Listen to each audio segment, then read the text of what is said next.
by Josh MosleySpecial to the Tribune. Quick fouls hindered Payton McCallister in the first half.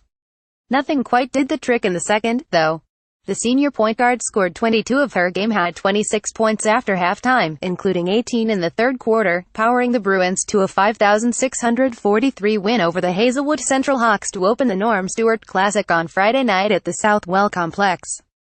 McCallister finished 10 of 15 from the floor, adding 5 rebounds and 4 assists, all while playing with 4 fouls. She doesn't want to be sitting and we don't want to sit her, but it's a situation where we can't get that third foul either, Rockbridge coach Jill Nagel said.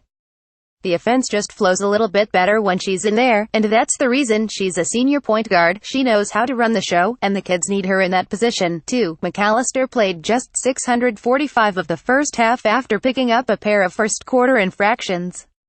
With McCallister sitting, Nagel put the ball in senior guard Katie Clucking's hands, and the Bruins offense didn't miss much of a beat. Clucking sparked Rockbridge 21 in the first half, accounting for 13 of her team's 23 points in the first 16 minutes. She finished the night with a double-double, tallying 21 points, including 8 of 11 free throws, and pulling down 13 rebounds to lead all players. "I'm really happy with the rebounds. For a guard to get a double-double like that shows how involved she is with the plays," Nagel said.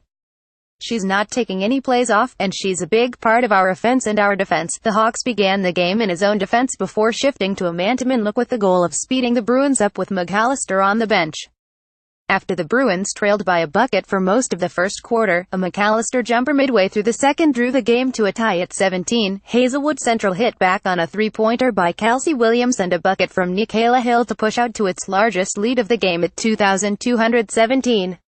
Rockbridge responded with a 60 spurt to close the first half with slight 2,322 edge. "I really think that set the tone and it started to put Hazelwood Central back on their heels instead of us, and they had to weather the storm with Payton in foul trouble," Nagel said.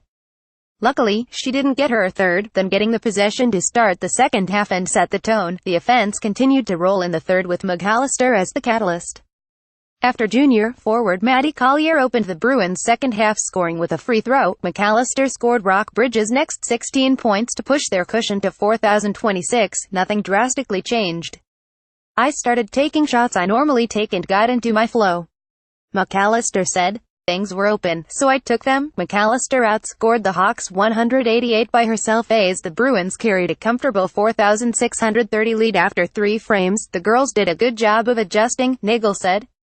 "They started giving us some line drives up top, and Payton did a good job of taking advantage of that, and started to force some inside-outside shots." Less ballyhooed was the Bruins' defense, which held Hazelwood Central to just 26% from the field on 16 of 61 shooting. Courtney White led the Hawks with 20 points. "We kind of had to settle in on the defensive end as much as the offensive end," Nagel said. "We were getting ourselves out of position defensively, which isn't part of the game plan. But once we settled down and caught our feet, we wanted to make them take as many tough shots as possible. And when we did that, we looked pretty good."